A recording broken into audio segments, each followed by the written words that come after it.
The metal detector beeped again, louder this time, echoing through the dimly lit airport security hall. Hands hovered over her, eyes narrowed with suspicion. "Strip search her," someone barked, the words sharp enough to make the air vibrate. No one knew who she really was. To them, she was just another passenger.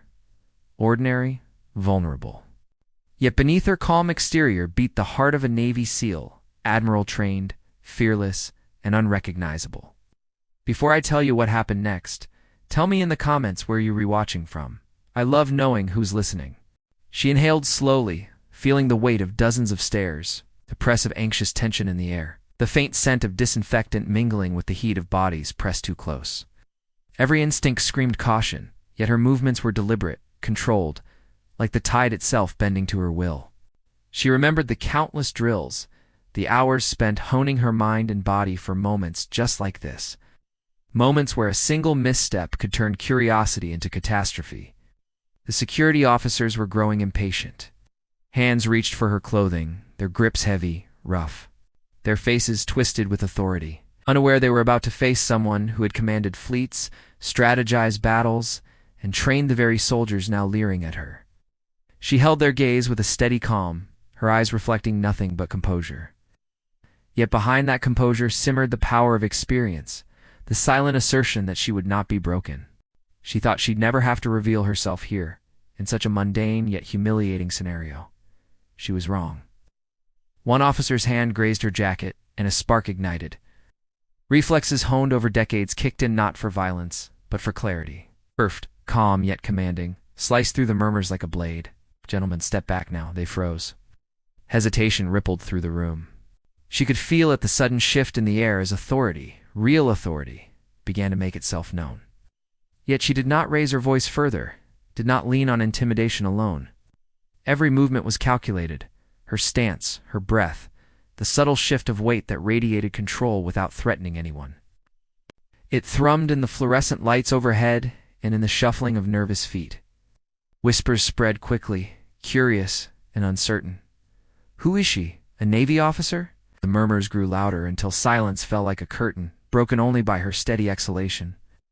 She allowed the officers to see the edge of her presence, the invisible weight of command. Slowly recognition dawned not just of rank, but of the skill and authority that could not be faked. She remembered the lessons from her first SEAL missions: control the environment, command respect without demanding it, act before the chaos consumes. She did not strike, she did not shout. She simply revealed herself in a way that could not be ignored. "I am Admiral Nain, Navy SEAL Commanding Officer. You will not search me further." The officers froze completely, shock etched into their expressions. The room seemed to pause, the hum of the airport fading into a quiet stillness, as if the walls themselves were absorbing the revelation. Respected, undeniable, and absolute radiated from her presence. The murmurs changed tone, awe, realization, and finally, acknowledgement. There was a moment, a beat suspended in time, where she could have escalated, demonstrated the full extent of her skills, but she did not. Because authority, she knew, was strongest when it was silent, when it left others to realize the weight of experience and command for themselves. The officers humbled, took several steps back. Applause did not break out, but there was something stronger, a shift in perception, recognition that power sometimes whispers rather than shouts. She straightened her jacket, brushed a non-existent speck of dust from her sleeve, and walked past the line, leaving behind a trail of disbelief and newfound respect. She had turned an embarrassing confrontation into a lesson in authority and restraint. Security would not forget her, and neither would the whispers of those who witnessed it. Because true command is not in intimidation or force, it is in presence, in composure, and in the quiet certainty that you are capable of more than anyone can imagine. And as she disappeared into the crowd, blending once more with ordinary passengers, she left behind a simple truth. Because strength doesn't announce itself, it reveals itself. Even in the most mundane moments, leadership waits, silent and unshakable, ready to be recognized by those who are willing to see it.